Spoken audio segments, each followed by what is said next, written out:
Une nouvelle étude vient de tomber et ça change pas mal la donne sur la gestion de l'argent des Français. Alors, que font-ils de leur argent? L'INSEE s'est penché sur la question jusqu'en février 2026. Et le résultat est là. Le mois dernier, presque la moitié des ménages ont mis de l'argent de côté. On choisit donc d'épargner.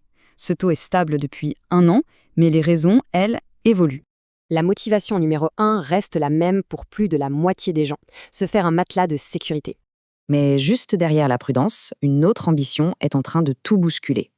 Regardez ça, l'épargne pour l'immobilier a carrément bondi, dépassant même les autres gros achats. Le rêve de devenir propriétaire prend clairement le pas sur la voiture ou les vacances. Forcément, qui dit plus d'épargne, dit moins de dépenses. Voyons qui se restreint et pourquoi. En janvier 2026, c'est la part des ménages qui ont déclaré avoir limité leur consommation. Énorme. Alors, pourquoi on se serre la ceinture? La pression financière est la raison numéro 1. Et beaucoup choisissent de moins dépenser juste pour gonfler leur épargne. Surtout les jeunes. D'ailleurs, l'étude montre qu'une autre motivation, elle, est en train de perdre du terrain.